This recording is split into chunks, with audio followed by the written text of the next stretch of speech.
नमस्कार, आप देख रहे हैं उत्तराखंड का स्पेशल बुलेटिन और मैं आपके साथ शिष्ट जैन को शुरू करते हैं खबरों का सिलसिला।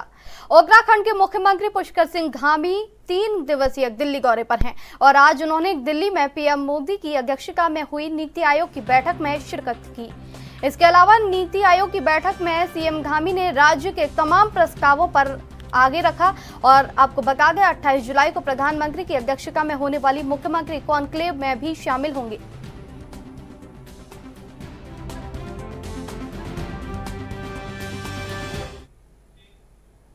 आगे शंकराचार्य के द्वारा बनाई गई 4 शंकराचार्य पीठों में से 2 पीठ पर विवाद चल रहा है। ज्योतिष पीठ पर जगत गुरु शंकराचार्य के रूप में स्वामी अभिमुक्तेश्वरानंद, स्वामी प्रज्ञानानंद और स्वामी वासुदेवानंद दावेदार हैं, तो वहीं द्वारिका पीठ पर भी स्वामी सदानंद दावेदार हैं। मगर इन दिनों कई विवादों को लेकर ये चर्चा में बना हुआ है। फिलहाल जगत गुरु शंकराचार्य स्वामी स्वरूपानंद के निधन के बाद ज्योतिष पीठ पर स्वामी अभिमुक्तेश्वरानंद, ज्योतिषा पीठ द्वारिका पीठ पर सदानंद महाराज आसीन हुए हैं, लेकिन इनके आसीन होने के बाद ये चाहते हैं कि विवाद का निपटारा हो और कौन शंकराचार्य बन सकता है, उसका क्या नियम है, उसे किस तरह का त्याग आदि करना होगा। इसको लेकर 20 अगस्त को दिल्ली में एक धर्म संसद का आयोजन किया जा रहा है।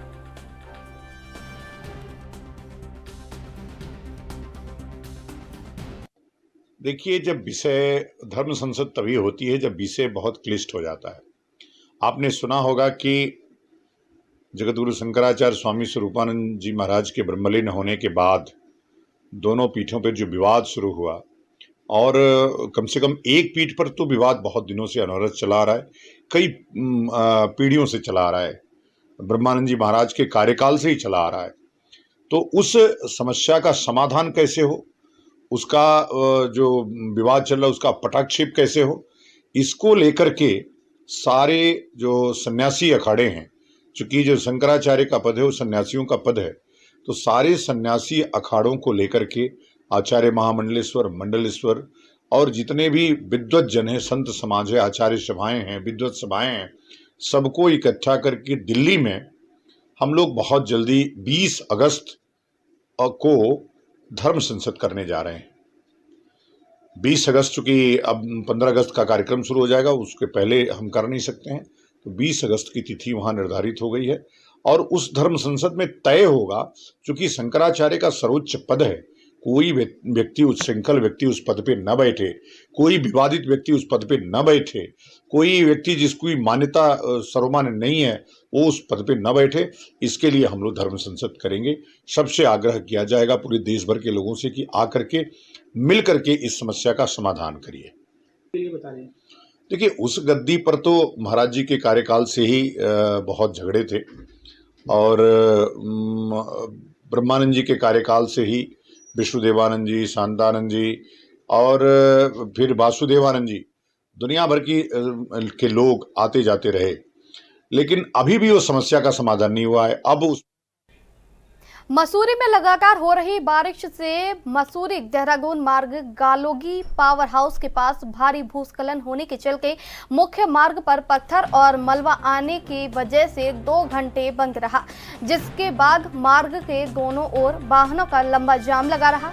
लोगों को भारी परेशानियों का इस दौरान सामना करना पड़ा। निर्माण विभाग के द्वारा तैनात जेसीबी का ऑपरेटर मौके पर न होने की वजह से मार्ग को खोलने में काफी समय लग गया, जिसका संज्ञान एसडीएम मसूरी डॉक्टर दीपक सैनी ने लिया।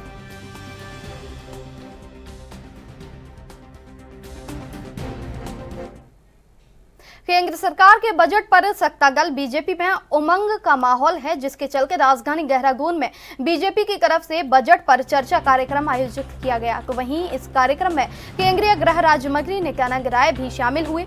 उन्होंने कहा कि मोदी जी हर चीज की चर्चा जनता से की है, फिर चाहे वो बजट हो या फिर भविष्य के जन विकास मुद्दों की। साथ ही उन्होंने ये भी कहा कि बजट पर चर्चा के लिए हमने हल्द्वानी और रुद्रपुर में कार्यक्रम रखे हैं, जहाँ राष्ट्रीय महामंत्री दुष्यंत गौतम भी शामिल होंगे और सभी कार्यकर्ताओं से सुझाव लेकर हम वित्त मंत्री तक पहुंचाएंगे।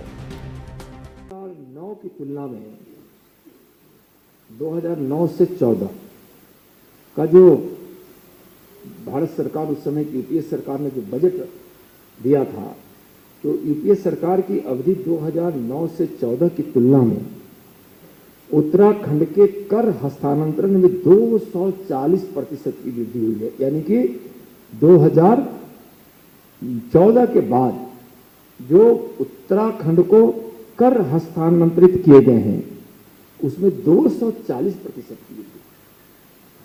साथ साथ एक और देखिए, जब यूपीए की सरकार थी तो केंद्र की सरकार द्वारा जो उनको अनुदान दिया जाता था, तो सरकार के द्वारा जो सहायता दी जाती थी अनुदान की राशि, उसमें भी यूपीए की तुलना में एनडीए मोदी जी के नेतृत्व वाली सरकार ने 253% की बढ़ोतरी की। आप इस आंकड़े को जरा उठाकर देखिए, और मैं तो इसको रिपीट करना चाहूंगा कि आप देखिए, जब हम बातें जो करेंगे, लेकिन जब तक हम विकास चाहते हैं किसी राज्य का, तो केंद्र को उसकी सहायता अनुदान की राशि में और कर हस्तांतरण की राशि में जब वृद्धि कर इतनी आर्थिक सहायता उत्तराखंड को मिला है मोदी जी की सरकार में, तो उत्तराखंड आज दावे के साथ, सिर्फ उत्तराखंड के लोग ही नहीं कर रहे हैं और सिर्फ उत्तराखंड की सरकार और एनडीए बीजेपी के लोग नहीं कर रहे हैं, पूरे देश के लोग कहते हैं कि यह जो व्यवस्था मोदी जी बनाए हैं कर हस्तांतरण का और राज्यों के अनुदान का, यह राज्यों को प्रगति। देवभूमि उत्तराखंड में शुरू हुई कांवड़ यात्रा के लिए पुलिस प्रशासन ने पूरा ट्रैफिक प्लान बना रखा है, जिसके तहत शहरी क्षेत्रों में कांवड़ियों के वाहनों को आवागमन करने की इजाजत नहीं दी गई है। इस बात को लेकर देहरादून के एसपी सिटी प्रमोद कुमार ने कहा कि किसी भी कांवड़ वाहन को नगर क्षेत्र में आने की अनुमति नहीं है, चाहे वो सहारनपुर, हरिद्वार या फिर मसूरी की तरफ से आ रहे हैं। मैं स्पष्ट कर दूं कि किसी भी जो है आने की अनुमति नहीं है, चाहे वो किसी भी दिशा से हो, चाहे वो सहारनपुर साइड से हो या हरिद्वार या मसूरी, तो सिटी क्षेत्र में आने की अनुमति नहीं है। जो भी कांवड़िया तो आशारूढ़ी की साइड से आएंगे या विकासनगर साइड से आ गए और जिनको कि हरिद्वार की तरफ को जाना है, तो सीधी सी बात है, उनका जो रूट है वो क्या कहते हैं, शिमला बाईपास और उसके बाद फिर ISBT और फिर कारगी चौक रिस्पना होते हुए जो है वो ऋषिकेश की ओर प्रस्थान करेंगे। इसी प्रकार से जो कोई कांवड़ अगर ऋषिकेश या हरिद्वार से वापस आएगी और जिसको अगर उनको जो है रोका जाएगा, इसके लिए हमारे द्वारा प्लानिंग कर ली गई है और जगह जगह ऐसे जो एंट्री एग्जिट और ये फ्लेक्सिबल। जिलाधिकारी देहरादून के द्वारा कलेक्टर परिसर में ऑफिस के पीछे पड़े बेकार भूमि का उपयोग करते हुए एक नई पहल के तहत वाटिका का स्वरूप देते हुए पौधारोपण के साथ ही 12 राशियों के पौधे लगाए गए, जिसको लेकर जिलाधिकारी ने कहा कि पौधे लगने से वातावरण संतुलित रहेगा।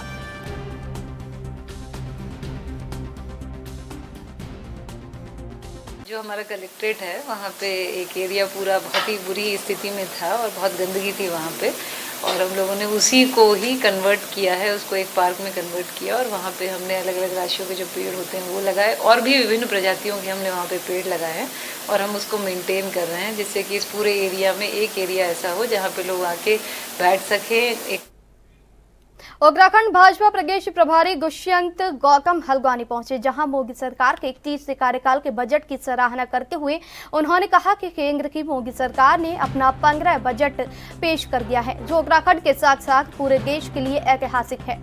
उन्होंने कहा कि इस बजट में गरीब से लेकर अमीर और किसी से लेकर मजदूर तक का ख्याल रखा गया है।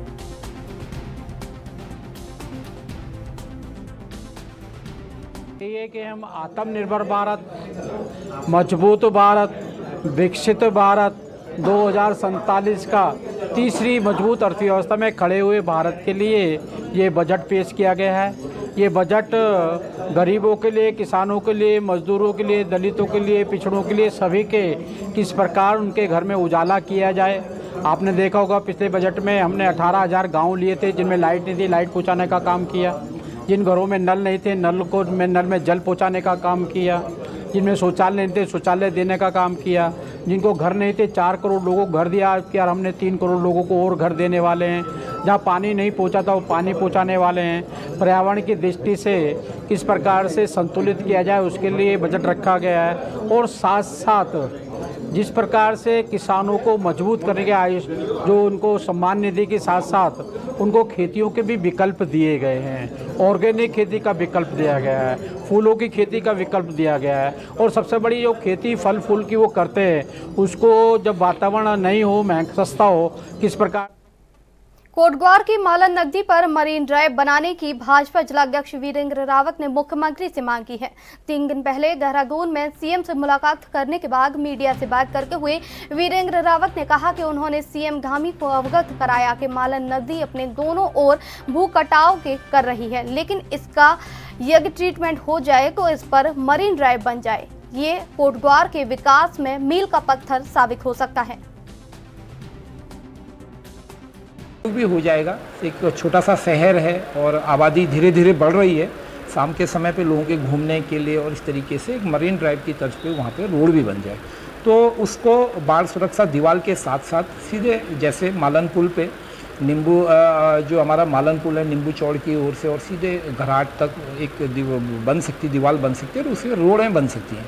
वैसे पल्ली साइड में हमारा जो नींबू चौड़ से है वो पूरा खतरा बना हुआ है। भले ही वहाँ पे एक रोड बनी है लेकिन वो गांव तक चली जाती है।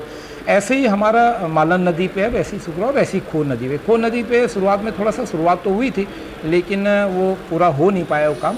तो ये निवेदन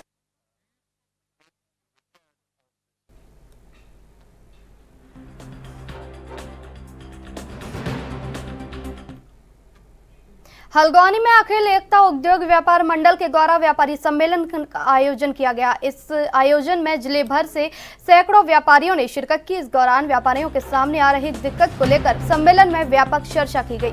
साथ ही भविष्य में किसी भी व्यापारी का उत्पीड़न होने पर उग्र आंदोलन की रणनीति भी बनाई गई है।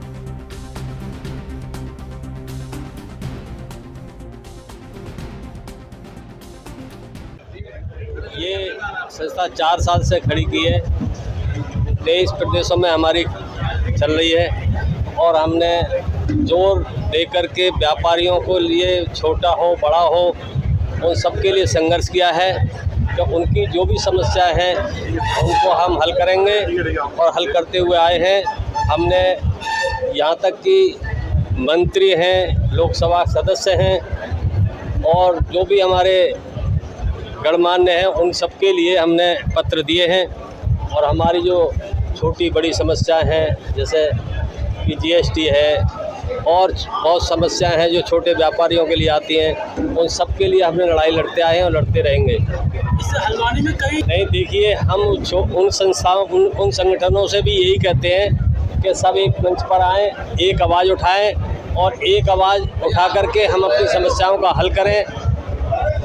और सबसे बड़ा देश के अंदर जो व्यापारी है, व्यापारी संगठन है, व्यापारी संगठनों के लिए जो भी सुविधा है हमसे कोशिश होगी उनके लिए पूरी सुविधा है। इतना बड़ा संगठन खड़ा कर दिया और ये संगठन ऐसा संगठन है, राष्ट्रीय संगठन है, ये पूरे भारत में इसकी शाखाएं फैली हुई है। अभी हमारे राष्ट्रीय अध्यक्ष संजीव जायसवाल जी, इसके संरक्षक डॉक्टर दिनेश उपाध्याय जी कश्मीर दौरे पर हैं, वो भी वहाँ पर सम्मेलन कर रहे हैं व्यापारी एकता का। और व्यापारी एकता के लिए हम दिल्ली प्रदेश में जितने भी मंत्री हमारे साथ हो, सांसद, जिस भी मंत्रालय में ज़रूरत पड़ती है हम उनको ज्ञापन दे के जैसे भी है अपनी बात वहाँ तक पहुँचाते हैं।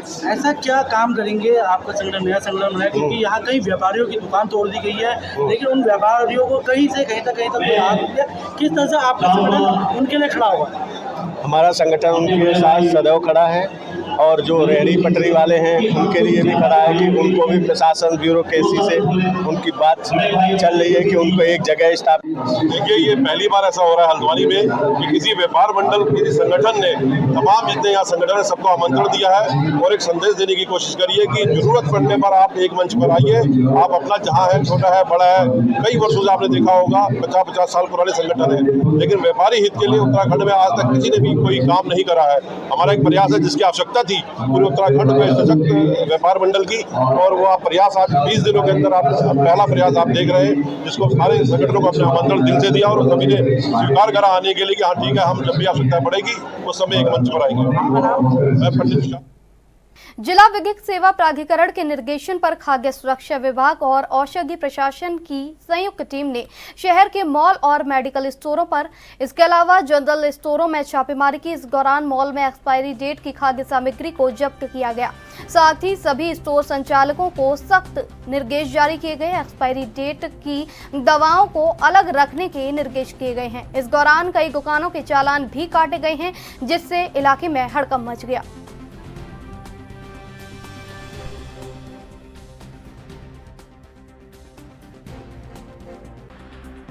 में माननीय जिला विधि सेवा प्राधिकरण के आदेशों के क्रम में औषधि विभाग व खाद्य विभाग की संयुक्त टीम प्रशासन के साथ हम लोगों ने हल्द्वानी के मुखानी क्षेत्र में प्रतिष्ठानों का, जिसमें मेडिकल स्टोर और खाद्य प्रतिष्ठान है, उनका संयुक्त निरीक्षण हमारे द्वारा किया गया। क्या रहा निरीक्षण के दौरान हमने एक्सपायरी जो फूड आइटम्स हैं, ड्रग आइटम्स हैं, उसके अलावा जो भी कंडीशन ऑफ लाइसेंस में हमारा रहता है, उसके अंतर्गत हमारे द्वारा चेकिंग की गई है। कितने लोगों के पास लाइसेंस या एक्सपायरी दवाएं मिली और क्या एक्शन होने जा रहा है?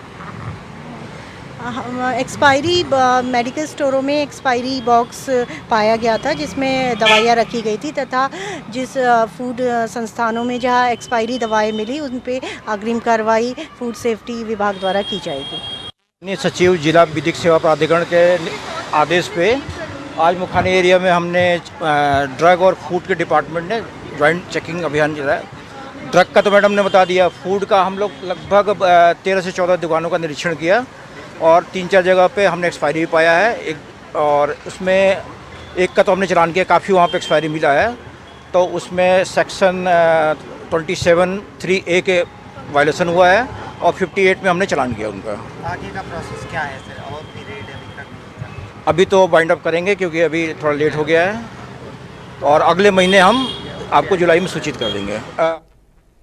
जनपद उधम सिंह नगर के खटीमा स्थित कांग्रेस कार्यालय में कांग्रेस महिला मोर्चा की जिला अध्यक्ष रेखा सोनकर ने एक प्रेस वार्ता कर बताया कि 3 महत्वपूर्ण मांगे राजनीतिक सशक्तिकरण और भागीदारी के तहत महिला आरक्षण कानून को तुरंत लागू करने और नारी न्याय के तहत महालक्ष्मी योजना के अनुसार हर गरीब परिवार की एक महिला को 1 लाख रुपए सालाना आर्थिक सहायता देने और महिलाओं के साथ बढ़ते हुए अत्याचार और अपराध को देखते हुए महिलाओं को सामाजिक न्याय और सुरक्षा के अधिकार की मांग को लेकर अखिल भारतीय महिला कांग्रेस की अध्यक्ष अलका लांबा के आह्वान पर 29 जुलाई को भारत की राजधानी दिल्ली के जंतर मंतर में एक सर्वव्यापी आंदोलन की शुरुआत होने जा रही है, जिसमें खटीमा क्षेत्र से भी भारी संख्या में महिलाएं पहुंचकर आंदोलन में शिरकत करेंगी।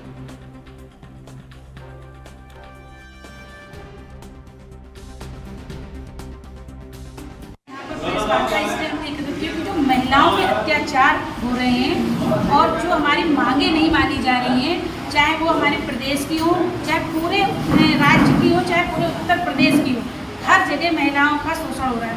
उन मांगों को लेकर हम जंतर मंतर पर 29 तारीख को एक धरना प्रदर्शन दे रहे हैं अपनी बहनों को न्याय दिलाने के लिए। इसका नाम है नारी न्याय। तो इसके तहत हम लोग सब भारी तादाद में उत्तराखंड से महिलाएं जाएंगी और अपना वहाँ पे हक अधिकार, जो हमारी बहनें ओबीसी की महिलाएं हैं, खासकर उनका जो मुद्दा है, उनको ना राजनीति हो चाहे वो घर में हो, उनका शोषण हो रहा है। इसलिए हम इसके लिए हम लोग न्याय के लिए हम धरना प्रदर्शन करने जा रहे हैं। 3 मांगे हैं। पहली मांग हमारी है महिलाओं को राजनीति में 33% जो आरक्षण की मांग रखी गई थी, जो पूर्ण नहीं हो रही है, पहली मांग हमारी वही है। दूसरी मांग, जो दिन प्रतिदिन अत्याचार महिलाओं का शोषण हो रहा है, वो हमारी मांग है कि जो न्यायपालिका एक ठोस कदम उठाए और महिलाओं को न्याय दे। जिस तरह से मध्य प्रदेश में महिलाओं को जिंदा गाड़ रहे हैं, उससे पूरा प्रदेश शर्मसार हो चुका है। इसके लिए हम चाहते हैं कि उन्हें न्याय मिले। और हमारी जो तीसरी मांग है, देश भर में लगातार महंगाई की, जो महंगाई का मुद्दा है वो बढ़ता जा रहा है, उससे हमारी महिलाओं के किचन गड़बड़ा रहे हैं। तो हम लोग ये चाहते हैं कि जो सरकार है। देहरादून के अम्बाला करला के निवर्तमान पार्षद पति राकेश तिनका पर जमीन के नाम पर धोखाधड़ी करने के मामले को लेकर रायपुर थाने में मुकदमा पंजीकृत किया गया है। राकेश तिनका नाम के अभियुक्त के खिलाफ देहरादून के विभिन्न थानों में पहले भी धोखाधड़ी और अन्य अपराधों के कुल 7 मुकदमे दर्ज हैं। उन्हें पहले गुंडा अधिनियम के तहत जिला बगर भी किया जा चुका है। वादी हैं कृष्ण वालिया, तो उनके द्वारा एक तहरीर जो है थाना रायपुर पर दी गई थी, जिसमें अभियोग पंजीकृत किया गया है। उनके द्वारा आरोप यही लगाया गया था कि एक जो पूर्व पार्षद हैं और एक निवर्तमान पार्षद पति हैं कि उनके द्वारा जो है एक भूमि को अपना बताकर जो है उनसे उसकी डीलिंग की गई और उस डीलिंग के एवज में लाखों रुपए जो है उनसे लिए गए। और जब उनके द्वारा जो है विक्रय पत्र करने के लिए उनसे कहा गया, विक्रय पत्र संपादित करने के लिए, तो वो आनाकानी करने लगे और काफ़ी बार उनके द्वारा गुजारिश की गई, लेकिन वो टाल मटोल करते रहे और विक्रय पत्र भी संपादित नहीं करते थे, पैसे भी उनके वापस नहीं देते थे। तो जब उनके वादी के द्वारा छानबीन की गई तो पता चला कि भूमि जो कि आरोपी के द्वारा अपनी बताई जा रही है वो असल में नगर निगम की भूमि थी। तो जब उनको जानकारी हुई तो उसके संबंध में फिर उन्होंने जो है ये तहरीर दी थी। इसमें डेंगू से मौत के मामले में पिछले साल कोटद्वार खासा सुर्खियों में बना रहा था। कोटद्वार में डेंगू के सैकड़ों मामले सामने आए थे और दर्जन भर से ज्यादा लोगों की मौत भी हो गई थी। ऐसे में इस साल भी कोटद्वार डेंगू का इंस्पी सेंटर न बन जाए, इसके लिए स्वास्थ्य विभाग अभी से चौकन्ना हो गया है। हाल ही में डीएम पौड़ी ने डेंगू की रोकथाम के लिए नगर निगम से लेकर स्वास्थ्य विभाग को अलर्ट मोड पर रहने के निर्देश दिए।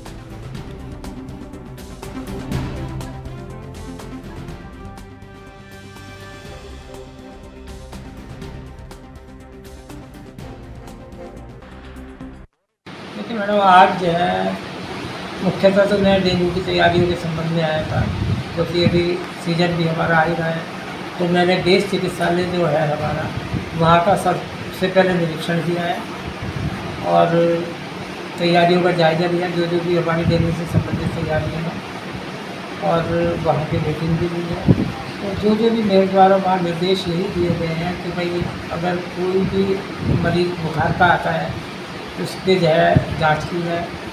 तो लकीली अभी तक हमारे यहाँ जांच में कोई भी पॉजिटिव नहीं निकला है कार्ड टेस्ट में, तो इसलिए अभी एलर्जा भी नहीं लगा। वैसे चिकित्सालय की तैयारी पूरी है।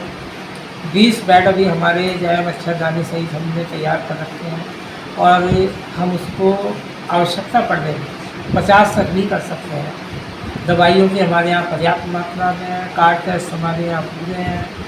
एलाइजा के लिए भी हमने मशीन जो है दोबारा से फिर कैलिब्रेट करा दी है।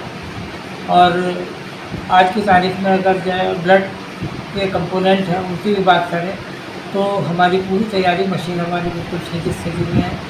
तो बाकी तो सब सामान्य था। तो उत्तराखंड के स्पेशल बुलेटिन में बस इतना ही। आप बने रहिए हमारे साथ, देखते रहिए ANB।